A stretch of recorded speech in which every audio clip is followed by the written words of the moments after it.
Recorder. Os unveiling Sean Yokel, sales Mogleta, Oxor Cordas of Vergá the Kilura. Ho she the sales are Sunday here in Oxor Sirsha. Fair Olga Lemishnach, a Viaun, Akanaini Olga Viaun Coma, Lacorda, Kalini, Kana, Pusna, Kavaimshra, a Gimmert Pale, Oximani Yakta, a Dane of the Ganara, the Dane and Fair Olga, Galir, Fos, and Almathal in you. Agus Keating Gwishi Kark Gwishi Fos in our Givna. Tom Shan Shar son Ma'ahar, Pat Keating, Agus Mihiana her Willie Keating, O Karasanta, Agus the glue in a Honig Rome. Your Vimer Og Sawalia, Vimer Tokel and Ishgate if we Pat Agus Tom Keating, Agus Sean Vernock, John Welch, O Calvi Kamashin, Uncle Mawaher, Tom Sean Yu. Dinish Lena Keating, Drifor Pat Agus Tom Scale Tone Down Shimdoin. Trish and Kasha, Ibari on Foul, Hoishi Goditi Keating, I Comeraghs, Lena Gunny of Forsheed, Agus Cut she down, or Fagan Iha. Agus Don Mashana her Willie, Tom Agus Mike Lena Gusha Dick Farah.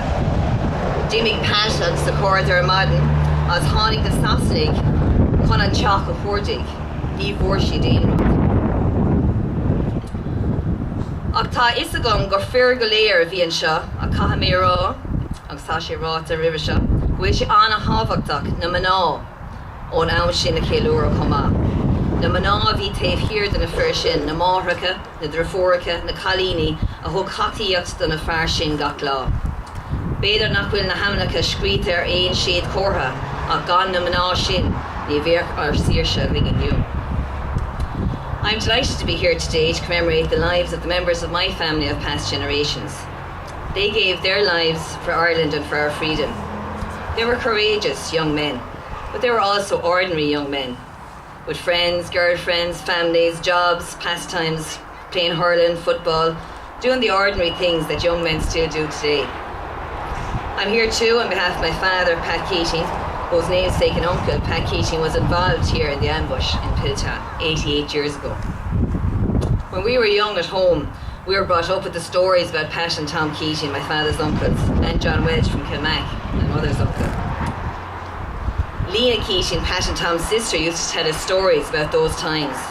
One of those stories was that after the ambush here in Piltown, Pat and some of the lads went back to Keating's and Comeraghs with the guns they'd captured here.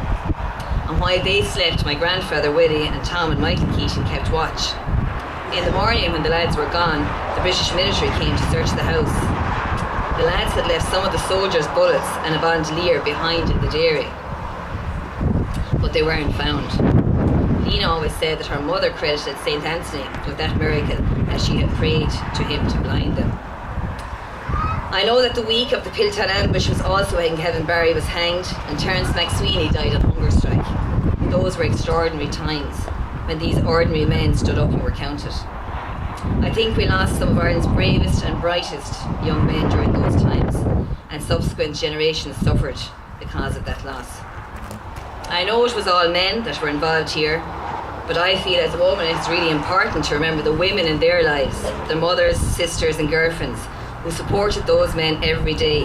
Without those women behind those men, they would not have been able to go out and take on the might of the British Empire and win. The committee has told me that in the coming days there will be an image on the monument depicting a member of Cumann as well as a volunteer. They just ran out of time and couldn't have it done for today, and that's in recognition of the role those women played. The big crowd here today shows that we haven't forgotten those men and women, but that we acknowledge the sacrifices that they made and the debt we owe them. There's an old Chinese saying that I think is appropriate for today: let he who drinks the water never forget those who dug the well. For Emil Magan.